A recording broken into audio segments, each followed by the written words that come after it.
Hello there! My name is Tanner, and I'd like to welcome you back to my YouTube channel. For today's video, I'm of course going to be wrapping up Eros and Psyche's story and tying a nice little bow on it. Though, if you haven't seen the other 4 parts of the story so far, I'd recommend watching them before continuing.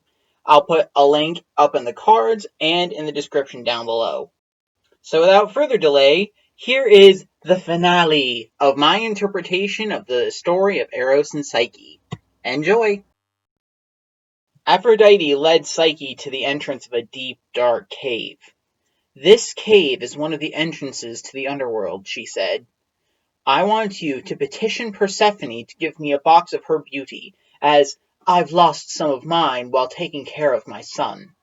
When you collect the box, bring it to me, and you will get your husband back." Psyche walked down the passageway, which was lit only by a few crystalline torches. Eventually, she came upon a boat with a boatman waiting for her. As she approached, she heard a very familiar voice whisper into her ear. "Psyche," said the voice, "listen well." "Eros, my love?" "Yes." "Listen, I'm here to help you. Hold out your hand."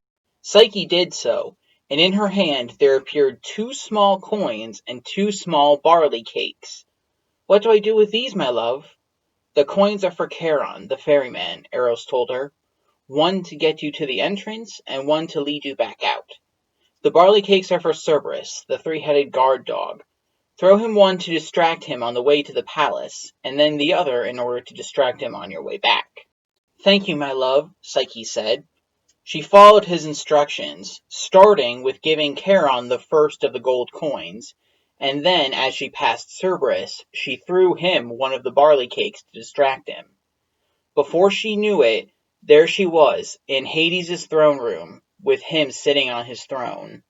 "Who are you, mortal, that you enter my palace unannounced?" the Lord of the Underworld asked, in a somber voice. "Please, my Lord Hades, my name is Psyche, and I crave an audience with Persephone, your queen, on behalf of Aphrodite, my mother-in-law." Hades pondered the strange request for what felt like an hour, though it was only a few seconds, before he turned to a servant and relayed instructions. In a moment Persephone appeared, her dark robes embroidered with flowers billowing behind her. "Yes, my husband?" "This mortal wishes to speak with you," Hades replied. Persephone turned to Psyche and said, "What would you like to speak about?" "Please, Queen Persephone," Psyche said. "My name is Psyche, and I ask for a box of beauty for my mother-in-law, Aphrodite, so that I may have my husband back." "Why do you not have your husband?" Persephone asked, not unkindly. Psyche told her the story, and after she was done, Persephone had to wipe away a godly tear. "Psyche, I know first-hand what one would do for the sake of love. For this, I give you a box of my beauty.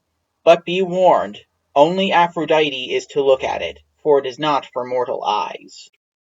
Persephone gave Psyche a small box, and Psyche thanked the goddess and her husband.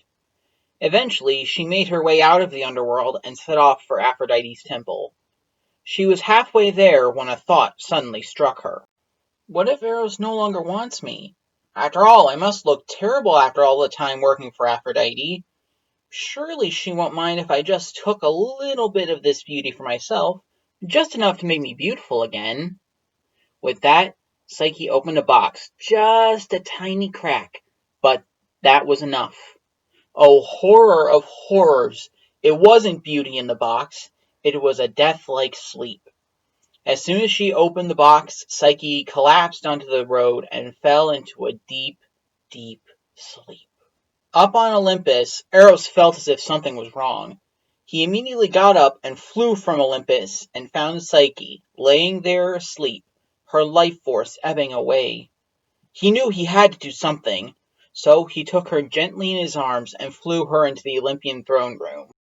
"Lord Zeus," Eros said in a hurry, "please, I need you to save my wife, Psyche." Zeus looked up surprised, but leaned down and examined Psyche. "Oh, Eros, I'm afraid there's nothing I can do. I fear she may be too far gone." "No, please, there has to be something." At this point, Athena piped up. "We could always make her one of us." Aphrodite looked over suspiciously and asked, What do you mean? I mean, make her a goddess. I believe I speak for all of us here when I say she definitely deserves it. At this point, Demeter and Hera agreed with Athena. She didn't even complete the fourth task I gave her, Aphrodite protested. Mother, Eros shouted. She is still my wife, and I would do anything to have her with me. Aphrodite was shocked that her son would speak to her in that way. Are you sure, Eros? I love her, mother, and nothing you could do would ever change that. Zeus looked around the room and said, If that's the case, let's cast our vote. All in favor of making Psyche a goddess and having her join our ranks? Everyone present raised their hands, including Athena, Demeter, and Hera. After a little bit, Aphrodite begrudgingly put her hand up as well. The vote is unanimous, Zeus said. Psyche shall become a goddess. At Zeus's words, Psyche gasped, and her eyes fluttered open. Her body was surrounded by a glowing aura, and her rags had turned into a beautiful gown. Beautiful jewels were draped from her body, and, most surprising of all, gossamer wings like those of a butterfly sprouted from her back. She was a goddess at last. From then on, Psyche became the goddess of the mind and the soul, the one who looks out for those in need of strength and understanding. For she herself knew and understood human suffering better than all the other gods. Now, before I wrap up the story, I bet you're wondering, wait a second, I thought Psyche was pregnant during all those tasks. Whatever happened to the baby? Well, I'm glad you asked. After Psyche became a goddess, she and Eros became the proud parents of a beautiful daughter, who they named Hedone, which, roughly translated, means joy or pleasure. And there we have it. That was the finale of Eros and Psyche's story. If you like this video and you want more, please give this video a like and subscribe down below so you don't miss any new videos. Also, if there are any stories you want to hear in future videos, please leave your thoughts in the comments down below and it might just happen. Alright, well that's all the time I have for this video, so I'll see you all next week with a brand new one. See you then!